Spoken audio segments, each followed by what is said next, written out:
are stripped, deloused, and given numbers instead of names. It doesn't take long for this psychological theater to devolve into a full-blown nightmare. The guards, these supposedly normal, decent guys, start to relish their power. They force prisoners to urinate in buckets, strip them naked, and lock them in dark closets as punishment. One guard even earned the nickname John Wayne for his particularly brutal methods. And all of this happened within just 6 days. 6 days, people. That's all it took for Zimbardo to pull the plug on the experiment. The takeaway? Under the right conditions, your morals can crumble faster than a sandcastle in a hurricane. You'd like to think that in the same situation, you'd act differently. But the truth is, you don't really know, do you?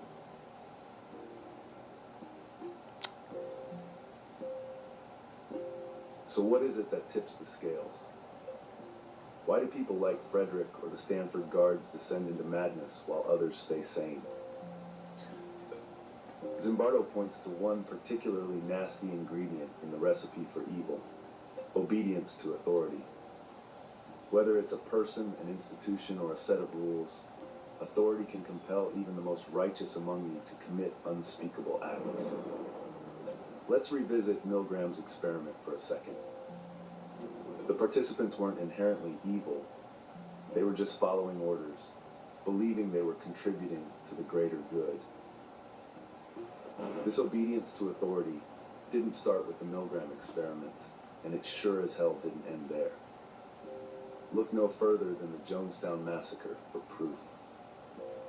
Jim Jones, a charismatic leader who initially stood for utopian ideals, gradually transformed into a tyrant.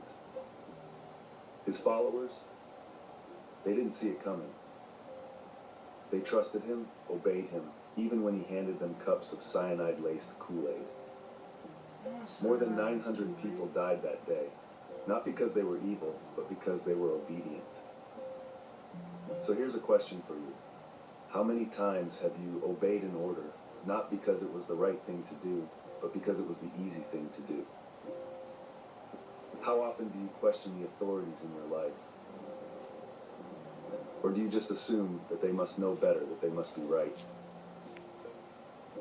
Maybe it's time to start asking those uncomfortable questions before you find yourself knee-deep in moral quicksand. When your celebration of life is prepaid today, your family is protected tomorrow. With us, you'll find patience, compassion, and attention to detail that is second to none. We're your local Dignity Memorial provider. Find us at dignitymemorial.com.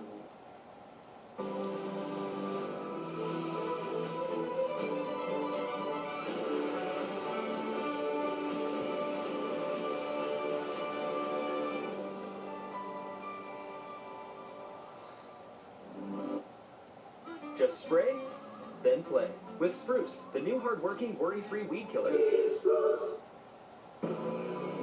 Style and substance. In the GMC Sierra. How do you run a digital bank that stays ahead of digital attacks? Security is your job.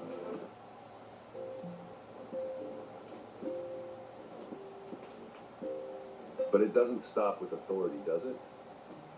Oh no, the descent into evil has yet another sneaky companion: the loss of personal responsibility. Imagine this scenario. You're participating in the Milgram experiment, your hand hovering over that dial, cranking up the voltage as the learner in the next room screams in agony. But hey, you've got nothing to worry about, right? The guy in the lab coat said he'd take full responsibility, so it's not really on you if things go south. This concept, known as de-individuation, is one hell of a slippery slope. It's the reason why people in mobs wear masks, why soldiers don uniforms, and why cyberbullies hide behind anonymous usernames. Once you feel like your actions can't be traced back to you, it's alarmingly easy to cast off the shackles of morality. Zimbardo conducted a chilling field experiment to drive this point home.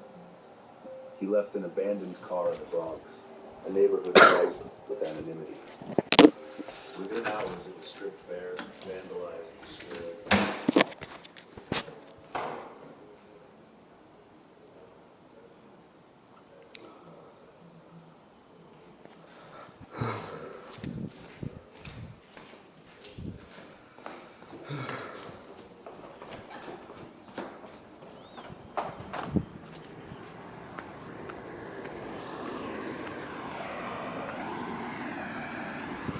640 ZY8 Arkansas tags.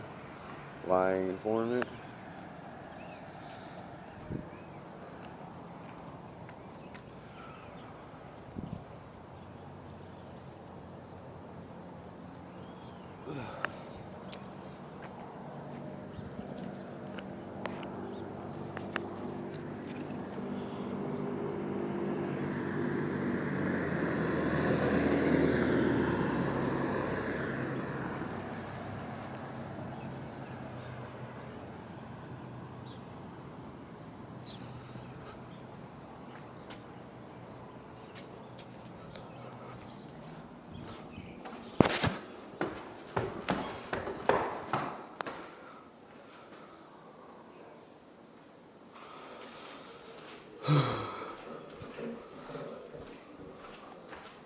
Animals and savages.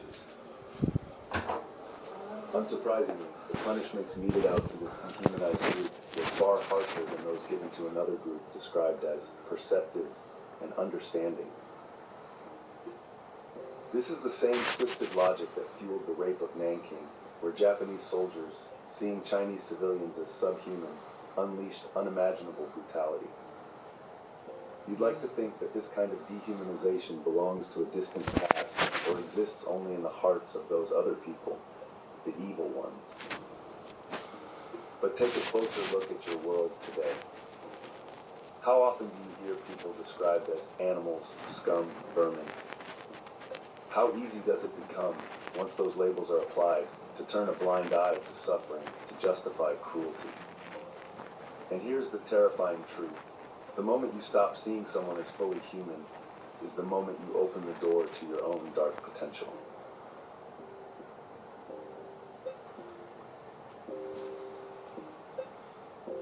But wait, it gets worse.